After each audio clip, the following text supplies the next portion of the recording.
Era uma vez. Once upon a time. C'era una volta. Il était une fois. Es war einmal. Érase una vez. Histórias de desencantar. A água, do princípio ao fim.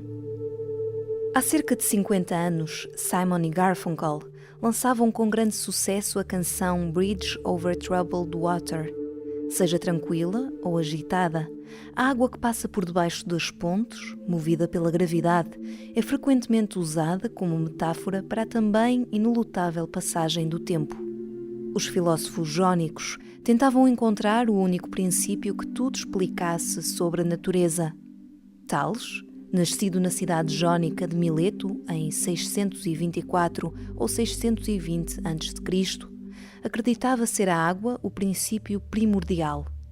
É a água que, assumindo diferentes formas, constitui a terra, a atmosfera, o céu, as montanhas, os deuses e os homens, as bestas e os pássaros, a relva e as árvores, e os vermes, moscas e formigas. Todas essas são diferentes formas de água. Aristóteles considerava que Tales tinha sido o fundador da filosofia ocidental.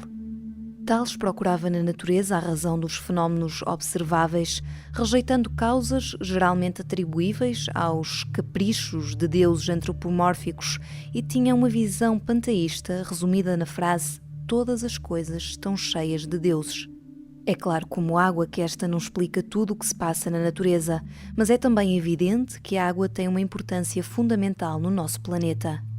Cerca de um século depois, Anaxímenes, também nascido em Mileto, acreditava ser o ar o princípio primordial, e alguns anos depois, Heráclito de Éfaso apregoava que este mundo sempre foi, e será permanentemente fogo.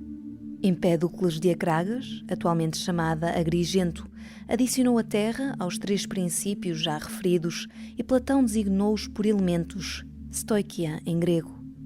Desde esses tempos longínquos, muita água passou por debaixo das pontes até meados do século XVII, quando a revolução científica começava a contagiar a química, então ainda influenciada por princípios e procedimentos alquimistas.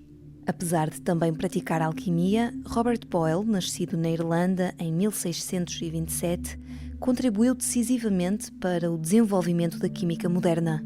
Além da importante Lei dos Gases, que tem o seu nome, publicou em 1661 o livro O Químico Cético. A definição de elemento químico incluída nessa obra notável é muito semelhante à atual.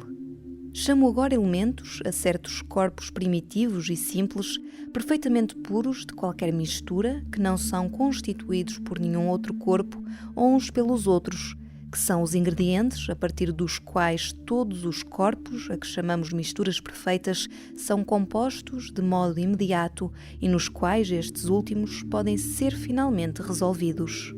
Passados mais de 2000 anos sobre a proposta de Tales de Mileto, o conceito de elemento era finalmente clarificado. Na segunda metade do século XVIII, assistiu-se a inovações cruciais para o desenvolvimento da química. Joseph Black inventou a balança analítica em 1750, fundamental para as modernas abordagens quantitativas, e formulou a teoria do calor latente em 1761, baseada nas experiências em que estudava a fusão do gelo e a ebulição da água. Black era considerado por muitos como sendo o fundador da termodinâmica. 2 décadas mais tarde, a água deixava de ser considerada um elemento de acordo com a definição de Boyle. 3 eminentes cientistas, o inglês Henry Cavendish, o escocês James Watt e o francês Antoine Lavoisier, estiveram separadamente envolvidos nessa descoberta revolucionária. A água era composta por oxigênio e hidrogênio. No entanto, a prioridade desta descoberta é normalmente creditada a Henry Cavendish, apesar de ter sido Watt o primeiro a publicar em 1783 essa descoberta. A questão sobre a prioridade desta descoberta deu origem, no início da época vitoriana, a acesas discussões jurídicas, principalmente entre ingleses e escoceses, tendo a contenda sido ganha pelos apoiantes do inglês. Dos livros de texto de química publicados em língua inglesa por diferentes autores entre 1842 e 1900, 54 atribuem os créditos da descoberta a Cavendish, 15 a Watt e 12 a Lavoisier. Mas nenhum dos três teve a oportunidade de consultar qualquer destes livros. O último a falecer foi James Watt, em 1819, antes de ter instalado a polémica sobre a prioridade da descoberta. Todas as formas de vida dependem da água, que constitui cerca de metade do volume das células biológicas.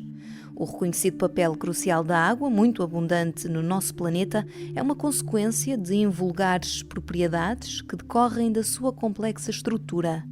Wilhelm Röntgen, que foi galardoado com o primeiro Prémio Nobel da Física pela sua descoberta dos raios-X, tinha proposto, em 1892, que a água líquida seria uma mistura de dois fluidos de densidades muito diferentes. Mas sabe-se desde há várias décadas que a estrutura, quer da água líquida, quer do gelo, é consequência de ligações de hidrogênio formadas entre as suas moléculas. Quando essas ligações se rompem, as moléculas sobem aos céus sob a forma de vapor, regressando ciclicamente na água da chuva ou da neve, onde as moléculas estão novamente ligadas entre si.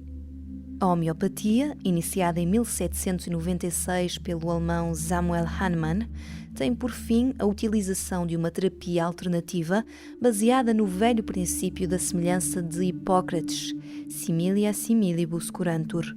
Ou seja, procura debelar os sintomas da doença recorrendo a substâncias que provoquem sintomas semelhantes. Contudo, para o paciente não correr o risco de morrer da cura, o produto é diluído em água até eventualmente não conter qualquer molécula da substância ativa.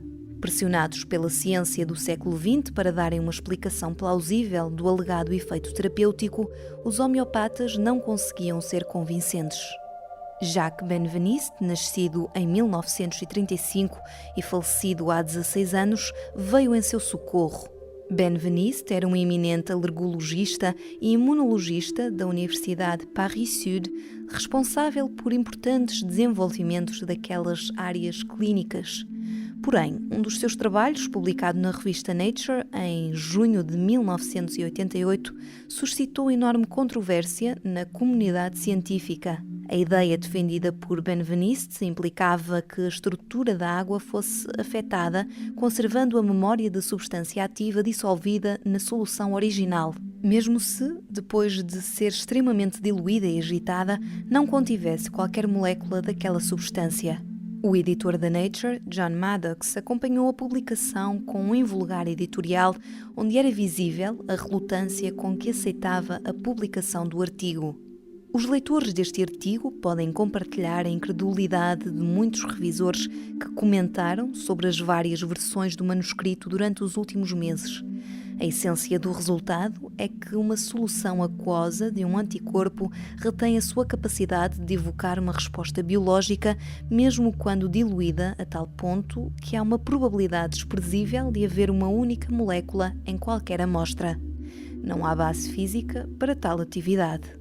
Na realidade, este pretenso resultado nunca pôde ser reproduzido, apesar do artigo inicial ter envolvido o trabalho de 3 laboratórios respeitados. Sucederam-se vários comentários de leitores descontentes com a publicação do artigo.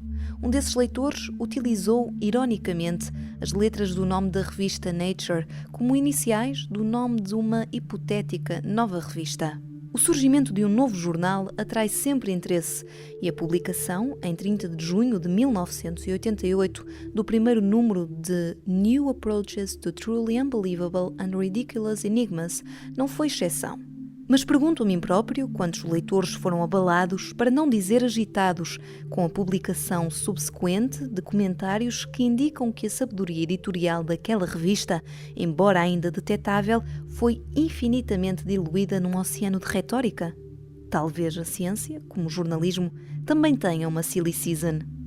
Fim de citação. Ao que parece, alguém meteu água.